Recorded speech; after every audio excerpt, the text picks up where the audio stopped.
Good morning दोस्तों। फिर से उसी जोश व जुनून को बनाए रखते हुए मैं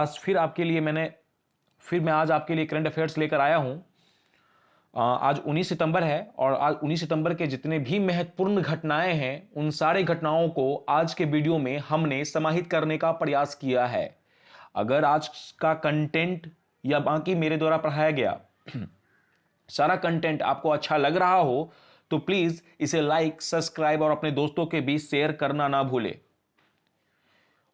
यह कंटेंट आपको आने वाले सभी एग्जामिनेशन में बहुत मदद पहुंचाएगा। चलिए इसी जोश व जुनून को बनाए रखते हुए आज के सेशन को स्टार्ट करते हैं। आज 19 सितंबर के जितने भी महत्वपूर्ण घटनाएं हैं, चलिए देखिए पहला क्वेश्चन आपके लिए जो बनकर आया है। पहला क्वेश्चन क्या बना है? पहला क्वेश्चन बना है कि हाल ही में किस राष्ट्रीय लघु उद्योग निगम limited, national small industries corporation limited NSIC के अध्यक्ष सह प्रबंधन निर्देशक के रूप में किसे नियुक्त किया गया है? तो एनएसआईसी के अध्यक्ष सह प्रबंधन निर्देशक के रूप में किसे नियुक्त किया गया है? जिन आप फोटो देख रहे होंगे इन्हीं को नियुक्त किया गया है। तो इनका नाम क्या है? चार ऑप्शन आपके सामने है। किरण सरकार, अलका नांगिया अरोरा, अरुंधति राय, पद्माश्री। तो इसका आंसर हो जाएगा बी नंबर, अलका नांगिया। ठीक है, चलिए देखिए अलका नांगिया अरोरा को राष्ट्रीय लघु उद्योग निगम limited, national small industry corporation limited NSIC के अध्यक्ष सह प्रबंधन निदेशक मतलब chairman cum managing director CMD के रूप में नियुक्त किया गया है। आप इसे याद रखिएगा। चलिए अगला नेक्स्ट क्वेश्चन। ये क्वेश्चन क्या बनकर आपके लिए आया है? देखिए कि एक रिपोर्ट आई है किसकी? एनएसआरबी की, एनसीआरबी की रिपोर्ट आई है। एनसीआरबी की रिपोर्ट आई है राष्ट्रीय अपराध रिकॉर्ड ब्यूरो की। ये रिपोर्ट क्या है कि रिपोर्ट के अनुसार पर्यावरण अपराध में कितने प्रतिशत की वृद्धि हुई है? तो आप देख रहे होंगे एनसीआरबी की लोगो, तो कितनी प्रतिशत की वृद्धि हुई है पर्यावरण अपराधों में? तो ऑप्शन आपके सामने है 78%, 80%, 88%, 90%। तो इसका जो आंसर हो जाएगा कितने परसेंट की वृद्धि हुई है? तो 78% की वृद्धि देखने को मिली है पर्यावरण अपराधों में। यह रिपोर्ट है एनसीआरबी की। ठीक है, देखिए क्या है। राष्ट्रीय अपराध रिकॉर्ड ब्यूरो एनसीआरबी की रिपोर्ट के अनुसार पर्यावरण से संबंधित अपराध श्रेणी के मामले में 78.1% की वृद्धि दर्ज की गई है। आप इसे याद रखने की कोशिश कीजिएगा। कितने प्रतिशत की? 78.1% की वृद्धि दर्ज की गई। रिपोर्ट किसकी है? एनसीआरबी की। ठीक है, नेशनल क्राइम रिकॉर्ड ब्यूरो की, मतलब राष्ट्रीय अपराध रिकॉर्ड ब्यूरो की। ठीक, आगे देखिए क्या है। देखिए NCRB national crime record bureau, headquarter नई दिल्ली में। इसकी फॉर्म कब हुआ था? 11 मार्च 1986 को इसकी स्थापना हुई थी। और इसके अभी प्रेसिडेंट कौन है एनसीआरबी के? रामपाल पवार इसके क्या है? अभी प्रेसिडेंट है। ठीक है, चलिए आगे। यह क्वेश्चन क्या बनकर आया आपके लिए? देखिए यह क्वेश्चन जो बन के आया है कि अंतर्राष्ट्रीय ओलंपिक समिति आईओसी ने किस देश को 2022 शीतकालीन ओलंपिक से निलंबित कर दिया है? तो ओलंपिक समिति ने किस देश को 2022 के शीतकालीन ओलंपिक से निलंबित कर दिया है? आपके सामने चार ऑप्शन है। उत्तर कोरिया, इटली, सऊदी अरब, भारत। तो इसका आंसर हो जाएगा उत्तर कोरिया को इसने क्या कर दिया है? ओलंपिक समिति ने 2022 शीतकालीन ओलंपिक से बाहर कर दिया है। कारण क्या है? देखिए कोविड-19 महामारी का हवाला देते हुए टोक्यो खेलों में एक टीम भेजने से इनकार कर दिया था। किसने? उत्तर कोरिया ने, कि कोविड-19 है, नहीं जा पाएगा। 10 सितंबर को अंतर्राष्ट्रीय ओलंपिक समिति आईओसी द्वारा 2022 बीजिंग शीतकालीन ओलंपिक से औपचारिक रूप से निलंबित कर दिया है। तो आप इसे याद रखिएगा। चलिए आगे उत्तर कोरिया के बारे में थोड़ा जान लेते हैं। उत्तर कोरिया का जो राजधानी है, वो कैपिटल है प्योंगयांग है, और इसके जो हेड है किम जोंग अन है। ठीक है, आईओसी के बारे में जान लेते हैं। इंटरनेशनल ओलंपिक कमेटी के बारे में जान लेते हैं। इसकी स्थापना 23 जुलाई 1894 को ही थी। हेडक्वार्टर स्विट्जरलैंड में है और प्रेसिडेंट वर्तमान में इसके थॉमस बैच है। ठीक है, चलिए आगे क्वेश्चन क्या बनकर आया? देखिए क्वेश्चन क्या बनकर आया है। क्वेश्चन बनकर आया 5वां नंबर गुरु घासीदास, क्या नाम है? गुरु घासीदास राष्ट्रीय उद्यान को देश का टाइगर रिजर्व बना दिया गया है। तो अभी गुरु घासीदास राष्ट्रीय उद्यान जो छत्तीसगढ़ में है उसको हाल में ही टाइगर रिजर्व घोषित कर दिया गया है। इसके साथ देश में टाइगर रिजर्व की संख्या कितनी हो गई है। तो अभी से पहले टाइगर रिजर्व की संख्या कितनी थी, और जैसे ही गुरु घासीदास राष्ट्रीय उद्यान को टाइगर रिजर्व घोषित कर दिया गया है, तो वर्तमान में टाइगर रिजर्व की संख्या भारत में कितनी है। ए 37, 53, 60, 74। तो वर्तमान में टाइगर रिजर्व की संख्या भारत में कितनी है, 53 बी नंबर हो जाएगा। आइए थोड़ा सा डिटेल्स में जानते हैं टाइगर रिजर्व के बारे में, ताकि आपका यहां से जीके जीएस का पॉइंट भी क्लियर हो जाए। चलिए देखिए क्या है। छत्तीसगढ़ के बारे में थोड़ा जान लेते हैं, क्योंकि छत्तीसगढ़ में ही है गुरु घासीदास राष्ट्रीय उद्यान। तो इसके चीफ मिनिस्टर हैं भूपेश बघेल, गवर्नर है अनुसुईया उनके, और कैपिटल है रायपुर। क्या है कैपिटल, रायपुर। आइए तो जानते हैं। देखिए टाइगर रिजर्व से संबंधित कुछ महत्वपूर्ण फैक्ट के बारे में आपको मैं बताता हूं। वर्तमान में भारत में कितने टाइगर रिजर्व है, 52 नहीं, कितने, 53 टाइगर रिजर्व है। ठीक है। देश में नवीनतम टाइगर रिजर्व कौन सा है, गुरु घासीदास टाइगर रिजर्व, जो छत्तीसगढ़ में है। इससे पहले कौन सा था, 52 नंबर पे रामगढ़ विषधारी, जो राजस्थान में। ठीक है। भारत, बाघ जो है भारत का राष्ट्रीय पशु है, हम सब जानते हैं। ठीक है। भारत का पहला बाघ रिजर्व कौन सा है, जिम कार्बेट, जो उत्तराखंड में। ये कब घोषित की गई थी, 1 अप्रैल 1973 को, 1 अप्रैल 1973 को। और इसे कार्बेट के रूप में नेशनल पार्क का दर्जा कब दिया गया था, 1936 में। ठीक है। क्षेत्रफल की दृष्टि से भारत का सबसे बड़ा टाइगर रिजर्व कौन सा है, नागा अर्जुन सागर श्रीशैलम। ठीक है। यह सबसे बड़ा क्षेत्रफल की दृष्टि से टाइगर रिजर्व है। वहीं क्षेत्रफल की दृष्टि से सबसे छोटा टाइगर रिजर्व पेंच महाराष्ट्र में है, आप ये भी याद रखिएगा। ठीक है। और दूसरा, विश्व में सर्वाधिक ऊंचाई पर स्थित टाइगर रिजर्व कौन सा है, तो भारत में ही है, नामदफा टाइगर रिजर्व। क्या है, नामदफा टाइगर रिजर्व कहां है, अरुणाचल प्रदेश में। आप ये भी याद रखिएगा। और डिटेल्स में थोड़ा और देख लेते हैं। देखिए क्या है। देश में कुल 18 राज्यों में बाघ पाए जाते हैं। कैलाश संखला नाम के एक व्यक्ति, उनको tiger man of the India कहा जाता है। पूरे विश्व में सबसे अधिक बाघ भारत में पाए जाते हैं। आपको भी मालूम है 2019 में बाघों की एक रिपोर्ट आई थी, उसके अनुसार भारत में बाघों की संख्या 29,967 है। भारत में सबसे अधिक बाघ मध्य प्रदेश में है, और उसके बाद कर्नाटक में है। ठीक है। 29 जुलाई को, कब, 29 जुलाई को एवरी ईयर विश्व बाघ दिवस मनाया जाता है। देखिए क्या है प्रोजेक्ट टाइगर, इसके बारे में भी थोड़ा देख लेते हैं। क्या है प्रोजेक्ट टाइगर भारत में। देखिए देश में बाघों की लगातार घटती आबादी तथा बाघों का संरक्षण करने के लिए सरकार ने 1973 में प्रोजेक्ट टाइगर लॉन्च किया। क्या लॉन्च किया, प्रोजेक्ट टाइगर लॉन्च किया। कब, 1973 में। ठीक है। इसके तहत भारत के राष्ट्रीय पशु बाघ के संरक्षण के लिए कदम उठाया गया। आपको भी मालूम होना चाहिए। राजस्थान के जोधपुर के एक व्यक्ति हैं जिनका नाम है कैलाश सिंखला, इन्होंने इस पर महत्वपूर्ण भूमिका निभाई थी। ठीक है। आप इसे याद रखने की कोशिश कीजिएगा। चलिए देखिए क्या है, कैसे बनते हैं टाइगर रिजर्व, ये भी देख लीजिए। टाइगर रिजर्व को कैसे बनाया जाता है। देश के किसी भी क्षेत्र में या उसको टाइगर रिजर्व घोषित करना है, तो सबसे पहले राज्य सरकार उसकी सिफारिश से एनटीसीए को भेजती है। किसको भेजती है, एनटीसीए को भेजती है। उसके बाद एनटीसीए उस सिफारिश को अपनी मंजूरी देने के उपरांत उस राज्य सरकार आधिकारिक रूप से उस क्षेत्र को टाइगर रिजर्व घोषित कर देता है। तो ये रिपोर्ट एनटीसीए को भेजा जाता है। एनटीसीए अपनी सिफारिश को मंजूरी देने के उपरांत राज्य सरकार क्या करता है, राज्य सरकार को आधिकारिक रूप से ये दे देता है कि आप क्या कीजिए, टाइगर रिजर्व बनाइए। ठीक है। ये एनटीसीए क्या है, इसको देख लेते हैं। एनटीसीए क्या है, एनटीसीए का पूरा नाम है राष्ट्रीय बाघ संरक्षण प्राधिकरण, नेशनल टाइगर कंजर्वेशन अथॉरिटी। ठीक है। एनटीसीए का गठन वन जीव संरक्षण अधिनियम 1972 के तहत किया गया। एनटीसीए के अध्यक्ष भारत के पर्यावरण मंत्री होते हैं। ठीक है, आप याद रखिएगा। तथा पर्यावरण राज्य मंत्री इसके उपाध्यक्ष होते हैं। संसद के 3 सदस्य भी इसमें शामिल होते हैं और अन्य सदस्य भी इसमें शामिल होते हैं। आइए महत्वपूर्ण भारत के टाइगर रिजर्व के बारे में एक झलक देख लेते हैं।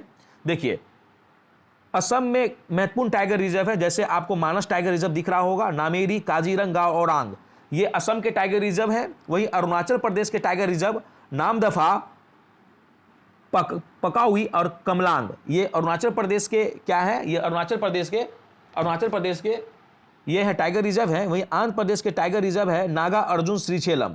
ठीक है। बिहार में एकमात्र टाइगर रिजर्व है जिसका नाम है वाल्मीकि टाइगर रिजर्व। छत्तीसगढ़ में 3 टाइगर रिजर्व है, इंद्रावती, आचन कमार और उदंती सीतानदी करके छत्तीसगढ़ में है, ठीक है। अभी एक और बन गया जिसका नाम है क्या, गुरु घासीदास, ठीक है। झारखंड में है पलामू एकमात्र, मिजोरम में टंपा करके है, ठीक है। देखिए राजस्थान में 4 है, रणथंबोर, सिरिस्का, मुकंदरा हिल्स, रामगढ़ विषधारी अभ्यारण्य जो भी हाल में बना है। कर्नाटक में 5 है, बांदीपुर, भद्रा, नागरहोल, डांडेली अंशी और बिलगेरी रंगनाथ मंदिर। आपको एक प्रकार से मैंने पीडीएफ में दे दिया है,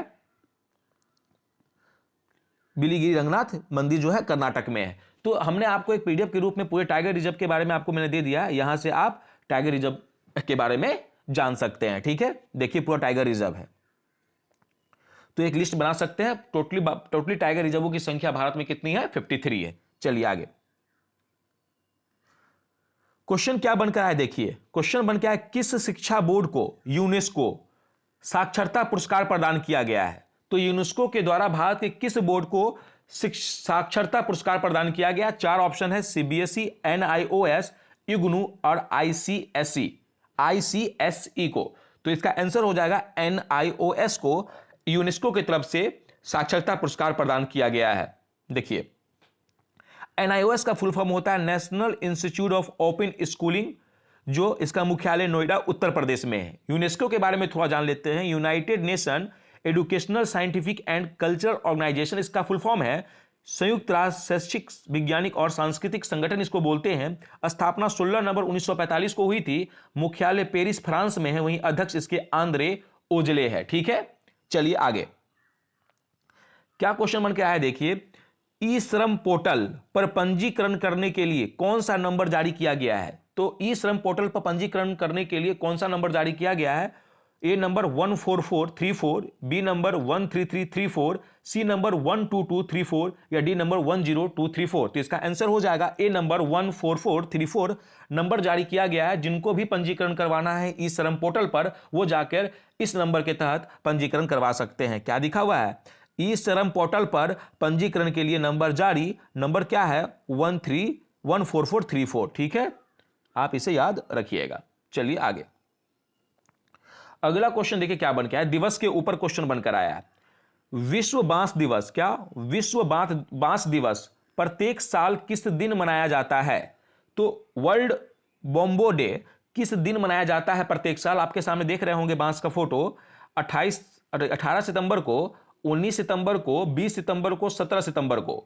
तो एवरी ईयर विश्व बांस दिवस जो मनाया जाता है 18 सितंबर को मनाया जाता है। देखिए क्या है, बांसों के लाभों के बारे में लोगों को जागरूक करना है और कैसे रोजमर्रा की जिंदगी में इसके उत्पादन को, उपयोग को बढ़ाना है। इसीलिए हर साल 18 सितंबर को विश्व बांस दिवस मनाया जाता है। मुख्य रूप से पूर्व और दक्षिण पूर्व एशिया के विभिन्न उद्देश्यों के लिए बांस का उपयोग किया जाता है, ठीक है। तो आप याद रखिएगा इसमें 115 से अधिक जेनेर और इतना प्रजातियां शामिल है बांस में, ठीक है। इस बार का थीम क्या है, इस बार का याद रखिएगा, इस बार का ये 12वां संस्करण है। इस बार का थीम है बंबू प्लांट, यह समय बंबू प्लांट लगाना, ठीक है। तो आप इसे याद रखिएगा, it is a time to plant bamboo करके है। तो इसे थीम है इस बार का 12वां संस्करण है ये। इतिहास देख लेते हैं। WBD का, वर्ल्ड बंबू डे का आधिकारिक तौर पर विश्व बांस संगठन द्वारा 18 सितंबर को बैंकॉक में 2009 में आयोजित 8वीं विश्व बांस कांग्रेस में घोषित किया गया था। यह आप इसे याद रखिएगा, कहां पर घोषित किया गया था, 2009 में बैंकॉक में, ठीक है। चलिए आगे, विश्व बांस संगठन का मुख्यालय कहां है, अंतवर्प बेल्जियम में है। विश्व बांस संगठन की स्थापना 2005 में हुई थी। विश्व बांस संगठन की कार्यकारी निर्देशक सुजेन लुकास है, ठीक है। चलिए आगे क्वेश्चन क्या बन के आया है कि जल पे क्वेश्चन बन के आया है। विश्व जल निगरानी दिवस, वर्ल्ड वाटर मॉनिटरिंग डे किस दिन मनाया जाता है। आप देख रहे होंगे monitoring day, world water monitoring day कब मनाया जाता है। 18 सितंबर को, 20 सितंबर को, 17 सितंबर को, 19 सितंबर को। एवरी ईयर विश्व जल निगरानी दिवस मनाया जाता है 18 सितंबर को। कब, 18 सितंबर को। देखिए क्या है, विश्व जल निगरानी दिवस हर कब 2003 से हर साल 18 सितंबर को मनाया जाता है। दुनिया भर में जल निगरानी और जल संसाधनों की सुरक्षा में जन जागरूकता और भागीदारी बढ़ाई जा सके, इसलिए मनाया जाता है। आप इसे याद रखिएगा। विश्व जल दिवस 2021 की थीम क्या है, पानी का महत्व। क्या, पानी का महत्व। यह दिन 2003 में अमेरिका के क्लीन वाटर फाउंडेशन, मतलब ACWF द्वारा एक वैश्विक शैक्षिक आउटरीच कार्यक्रम के रूप में नागरिकों को उनके स्थानीय जल निकायों की बुनियादी निगरानी करने के लिए संग्रहण करने के लिए स्थापित किया गया है। तो किसके द्वारा? अमेरिकी की क्लीन वाटर फाउंडेशन के द्वारा 2003 में। ठीक है, चलिए आगे। और थीम क्या है इस बार? पानी का महत्व। चलिए आगे। 10वां नंबर जो क्वेश्चन बनकर आपके लिए आया है, एक पे इक्वल पे क्वेश्चन बन के आया है, ये दिवस के ऊपर ही है। अंतर्राष्ट्रीय समान वेतन दिवस, इंटरनेशनल इक्वल पे डे, किस दिन मनाया जाता है? 4 ऑप्शन आपके सामने हैं, 18 सितंबर, 19 सितंबर, 16 सितंबर या 21 सितंबर। तो एवरी ईयर अंतर्राष्ट्रीय समान वेतन दिवस मनाया जाता है 18 सितंबर को। क्यों मनाया जाता है, किस लिए मनाया जाता है? चलिए आइए देखते हैं। देखिए, संयुक्त राष्ट्र महासभा की पहल है ये। 15 नवंबर 2019 को 18 सितंबर को अंतर्राष्ट्रीय समान वेतन दिवस के रूप में मनाए जाने का प्रस्ताव अपनाया है, जिससे समान वेतन अंतर्राष्ट्रीय गठबंधन, क्या? जिससे समान वेतन अंतर्राष्ट्रीय गठबंधन पे equal pay international coordination EPIC द्वारा पेश किया गया था। प्रस्ताव में कुल 105 सदस्य देशों द्वारा सह-प्रायोजित किया गया था। आप इसे याद रखिएगा कि कब मनाया जाता है? यह मनाया जाता है 18 सितंबर को। ठीक है, अंतर्राष्ट्रीय समान वेतन दिवस 18 सितंबर को मनाया जाता है। दिन का उद्घाटन संस्करण वर्ष 2020 में मनाया गया था। दिन का उद्देश्य समान मूल्य के काम के लिए समान वेतन प्राप्त करना और महिलाओं और लड़कियों के खिलाफ भेदभाव सहित उसी प्रकार से भेदभाव के खिलाफ दीवारें को तोड़ना है। ठीक है, मतलब एक प्रकार से आप ये समझिए कि अंतर्राष्ट्रीय समान वेतन दिवस 18 सितंबर को मनाया जाता है। इसका उद्घाटन 2020 में किया गया था। क्वेश्चन यही है। ठीक है, चलिए आगे। अगला क्वेश्चन क्या बन के आया? देखिए, 2021 में इंटरनेशनल यंग यूको हीरो के रूप में किसे नामित किया गया है? तो 2021 में एक आप लड़का का फोटो देख रहे होंगे, बच्चा ही है, 13-14 साल का बच्चा है ये। इसने इंटरनेशनल यंग यूको हीरो पुरस्कार जीता है। तो ये इनका नाम क्या है?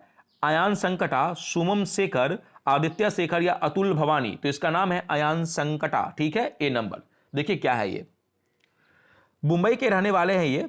महाराष्ट्र के 12 वर्षीय पर्यावरण कार्यकर्ता अयान संकटा को 2021 में इंटरनेशनल यंग इको हीरो के रूप में नामित किया गया है। उन्हें अपनी परियोजना पवई झील के संरक्षण, याद रखिएगा, पवई झील संरक्षण और पुनरुद्धार के लिए वायु वो समूह 18-14 के तहत तीसरा पुरस्कार जीता है। यंग इको हीरो अवार्ड, आप यंग इको हीरो अवार्ड के 25 वैश्विक विजेताओं में से एक बन गए हैं ये। तो आप याद रखिएगा इनको किस लिए दिया गया है? याद रखिए, 12 वर्ष के हैं, महाराष्ट्र के हैं। इनको यंग इको हीरो पुरस्कार से नवाजा गया है। किस लिए नवाजा गया है? पवई झील के संरक्षण और पुनरुद्धार के लिए, मतलब conservation and rehabilitation of Powai lake के लिए। ठीक है, चलिए आगे। अगला जो क्वेश्चन बन के आया है कि राष्ट्रीय फ्लोरेंस नाइटिंगेल पुरस्कार 2021 से किसे सम्मानित किया गया? या फोटो देख रहे होंगे, इन्हीं को सम्मानित किया गया। इनका नाम क्या है? भानुमति धिवाला, मीनाक्षी धिवाला, भाग्यलक्ष्मी धिवाला या सुलोचना देवी। तो इनका नाम है भानुमति धिवाला। ए नंबर इसका आंसर हो जाएगा। देखिए क्या है, फ्लोरेंस नाइटिंगेल अवार्ड गुजरात के सर सयाजीराव जनरल हॉस्पिटल के नर्स भानुमति धिवाला को दिया जाएगा। वह कोविड-19 पॉजिटिव गर्भवती महिलाओं की डिलीवरी के साथ साथ शिशु देखभाल की प्रभारी भी रही है। उन्होंने स्त्री रोग विभाग के साथ साथ बाल रोग वार्ड में भी काम किया है। 2019 में जब अस्पताल में वार्डों में बाढ़ की वजह से पानी भर गया था, उन्होंने स्त्री रोग विभाग में बाल रोग वार्ड में अपनी ड्यूटी निभाई थी। पानी भरने के बाद भी इन्होंने ड्यूटी निभाई थी, इसीलिए इन्हें फ्लोरेंस नाइटिंगेल अवार्ड से नवाजा गया। नाम है भानुमति धिवाला। चलिए आगे। अगला जो क्वेश्चन 13 नंबर क्वेश्चन जो बनकर आया है, क्या क्वेश्चन बन के आया है? निम्न में से किस मंत्रालय के अंतर्गत आने वाले राष्ट्रीय खनिज विकास लिमिटेड ने राज्य भाषा कृति पुरस्कार जीता है? राज्य भाषा कृति पुरस्कार किसने जीता है? किस मंत्रालय ने? इस्पात मंत्रालय ने, परिवहन मंत्रालय, कोयला मंत्रालय या डी सभी? तो इसका आंसर हो जाएगा इस्पात मंत्रालय के अंतर्गत आने वाला राष्ट्रीय खनिज विकास लिमिटेड ने राजभाषा कृति पुरस्कार जीता है। देखिए क्या है, इस्पात मंत्रालय के अंतर्गत आने वाले राष्ट्रीय खनिज विकास लिमिटेड ने राजभाषा के क्षेत्र में सर्वोच्च और सबसे प्रतिष्ठित पुरस्कार राजभाषा कृति पुरस्कार जीता है। श्री निशिधर प्रामाणिक और श्री अजय कुमार मिश्रा राष्ट्रीय खनिज विकास लिमिटेड को इस प्रकार से सम्मानित किया गया है। चलिए आप ये भी याद रखिएगा। आगे 14 नंबर क्वेश्चन क्या बन के आया है, ये संघाई पे बन के आया है, एससीओ पे बन के आया है। संघाई सहयोग संगठन ने राष्ट्रीय अध्यक्षों की परिषद की 21वीं बैठक 17 सितंबर 2021 को हाइब्रिड प्रारूप में कहां आयोजित की गई? तो ये कहां की गई संघाई सहयोग संगठन की बैठक? 4 ऑप्शन है, ताजिकिस्तान, उज्बेकिस्तान, तुर्कमेनिस्तान, अल्बानिया। तो ये की गई थी कहां? ताजिकिस्तान में। कहां? ताजिकिस्तान में। देखिए क्या है, ताजिकिस्तान की राजधानी दुशांबे में एससीओ समिट का आयोजन किया जा रहा है, मतलब किया गया। 1996 में ये शुरू हुआ था। ये क्या? एससीओ सोवियत संघ के पतन के साथ चीन, रूस, काजाकिस्तान, तजाकिस्तान और किर्गिस्तान के बीच एक विश्वास बढ़ाने के उपाय के रूप में शुरू किया गया था। भारत, पाकिस्तान और उज्बेकिस्तान भी अब इसके अस्थायी सदस्य हैं। ये भी आप याद रखिएगा। देखिए क्या है, संघाई सहयोग संगठन, संघाई कोऑपरेशन ऑर्गेनाइजेशन, राष्ट्र अध्यक्षों की परिषद की 21वीं बैठक 17 सितंबर 2021 को दुशांबे, ताजिकिस्तान में हाइब्रिड प्रारूप में आयोजित की गई थी। बैठक में ताजिकिस्तान के राष्ट्रपति इमोमली रहमान, ये भी आप याद रखिएगा, की अध्यक्षता की। आप इसे याद रखिएगा। चलिए आगे, भारत की तरफ से किसने अध्यक्षता की? तो नरेंद्र मोदी ने। और किसने? इसका प्रतिनिधित्व भारत में कौन किया? विदेश मंत्री डॉक्टर एच जयशंकर ने भी किया है। चलिए आगे, अगला जो 15 नंबर क्वेश्चन आपके लिए बनकर आया, क्या बनकर आया? शांतिपूर्ण मिशन 2021 संयुक्त आतंकवाद विरोधी अभ्यास किस देश में आयोजित किया गया है? तो शांतिपूर्ण मिशन 2021 संयुक्त आतंकवाद विरोधी अभ्यास किस देश में आयोजित किया गया है? 4 ऑप्शन है, रूस, B France, C America, D Turkmenistan. तो ये किया गया ए रूस में। आइए थोड़ा डिटेल्स में जान लेते हैं। देखिए, अब अभ्यास शांतिपूर्ण मिशन 2021 रूस द्वारा दक्षिण पश्चिम रूस के ओरेन वर्ग क्षेत्र में 13 से 25 सितंबर 2021 तक आयोजित किया जा रहा है। भारतीय सैन्य दल, जिसमें 200 कर्मियों का एक संयुक्त बल शामिल है, शांतिपूर्ण मिशन 2021 में भाग ले रहा है भारत की तरफ से। उद्देश्य क्या है? आप ये देखिए, शांतिपूर्ण मिशन का इस अभ्यास का मुख्य उद्देश्य एससीओ सदस्य देशों के बीच घनिष्ठ संबंधों को बढ़ावा देना है और सैन्य नेताओं की बहुराष्ट्रीय सैन्य टुकड़ियों को कमान देने की क्षमता को बढ़ाना एक तरीके से है। इसका इस बार 6ठा संस्करण है और आयोजित स्थल दक्षिण पश्चिमी रूस के ओरेन वर्ग में है। रूस के बारे में देख लेते हैं, क्योंकि रूस में आयोजित होगा इस बार। तो रूस यूरोप और एशिया महाद्वीप में स्थित है। रूस की राजधानी मॉस्को, रूस की मुद्रा रूबल, रूस के राष्ट्रपति व्लादिमीर पुतिन और रूस के प्रधानमंत्री का नाम है मिखाइल मिशुस्तिन करके, ठीक है? आप इसे याद रखिएगा। चलिए आगे, आज का लास्ट क्वेश्चन है कि अंतर्राष्ट्रीय लाल पांडा दिवस 2021 में किस दिन मनाया गया? तो अंतर्राष्ट्रीय लाल पांडा दिवस 2021 में किस दिन मनाया गया? तो ये लाल पांडा आप देख रहे होंगे, किस दिन मनाया गया है? 15 सितंबर को, 18 सितंबर को, 17 सितंबर को या 21 सितंबर को? तो अंतर्राष्ट्रीय लाल पांडा दिवस 2021 में किस दिन मनाया गया है? तो बी नंबर 18 सितंबर को। देखिए क्या है, हर साल सितंबर के तीसरे शनिवार को अंतर्राष्ट्रीय लाल पांडा दिवस मनाया जाता है। संरक्षण को लेकर मनाया जाता है। 2021 में आरपीडी 18 सितंबर 2021 को मनाया जा रहा है, मतलब इंटरनेशनल रेड पांडा डे कब मनाया जा रहा है? 18 सितंबर को मनाया जा रहा है, क्योंकि 18 सितंबर को ही क्या पड़ा था? तीसरा शनिवार पड़ा था। रेड पांडा नेटवर्क द्वारा 2010 में इस दिवस की शुरुआत की गई। पहला अंतर्राष्ट्रीय लाल पांडा दिवस सितंबर 2010 में मनाया गया था, ठीक है? रेड पांडा नेटवर्क के संस्थापक कौन है? Brian Williams. और रेड पांडा नेटवर्क का मुख्यालय कहां है? यूजीन। कहां है? यूजीन। आप इसे भी याद रखिएगा। चलिए, तो ये जितने भी आज के महत्वपूर्ण क्वेश्चन थे, आज हमने आपको समाहित करने का प्रयास किया इस वीडियो में। आपको ये कंटेंट अच्छा लग रहा हो तो आप इसे लाइक, सब्सक्राइब करना ना भूलें, ठीक है? चलिए, इसी जोश और जुनून को बनाए रखिएगा। कल फिर इसी जोश और जुनून के साथ आपसे मिलेंगे। जय हिंद, जय भारत।